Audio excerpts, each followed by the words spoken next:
o processo dele fica mais longo. E agora entra a segunda fase, que é a fase das emoções. Então, porque agora ele tem, na época era permitido, ele tem duas mulheres, né?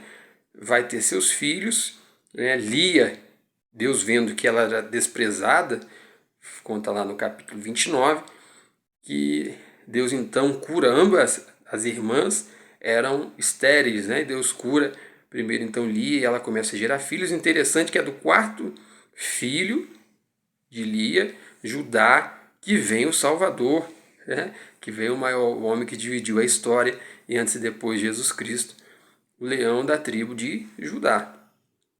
Então, continuando, tem um momento também interessante que tem uma demonstração de como ainda Jacó está sendo lidado no seu segundo estágio da escada da vida, que é nas suas emoções, porque ela pede a ele, fala, me dá filho, senão eu morro.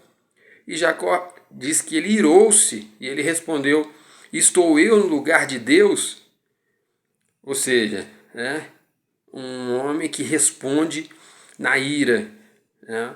Então veja que ainda não atingiu maturidade emocional. Ele, conhecendo Deus, carregando a promessa de Deus, né, ele poderia falar, olha, vamos pedir então a Deus, o Deus do meu avô Abraão, o Deus do meu pai Isaac, vamos pedir que ele te cure, que ele nos dê filhos, né? Mas você veja que esse segundo estágio, o da alma, né, de você aprender a dominar a sua fala, né, que a sua fala ou ela vai produzir ira ou a paz, né?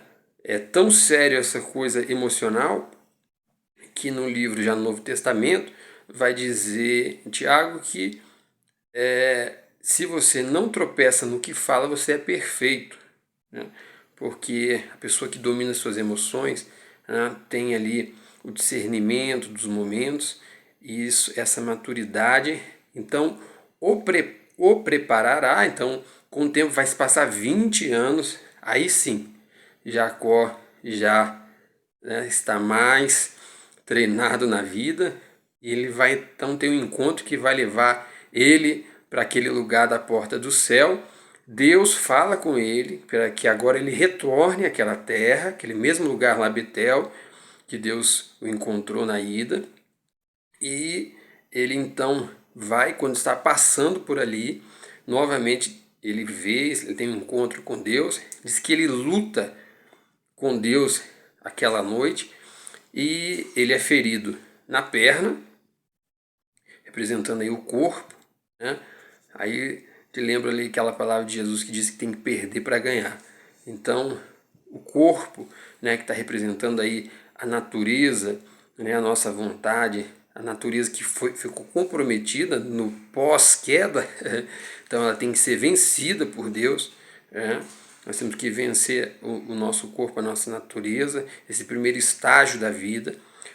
Depois vem o segundo degrau, que é o emocional, que é quando Deus faz uma pergunta para ele, qual é o seu nome? E ele, essa mesma pergunta que o pai fez quando ele respondeu, dizendo que era Esaú. Então, é um momento em que ele tem que reconhecer, se arrepender, ou seja, a alma, o seu intelecto tem que reconhecer Deus, né?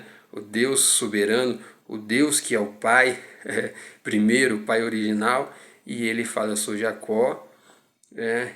E o anjo pergunta o que ele quer, ele falou que ele queria ser abençoado, ou seja, Jacó, que representava ali o oportunista do corpo, né, da natureza humana, né, agora ele quer passar para esse último estágio, que é o estágio espiritual, que é onde se cumpre então o seu propósito.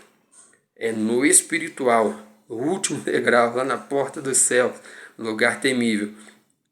Porque ali então Deus fala para ele, pois bem, como lutaste com Deus, como um príncipe, e com os homens, e prevaleceste, então agora você não se chamará mais Jacó, agora você se chamará Israel.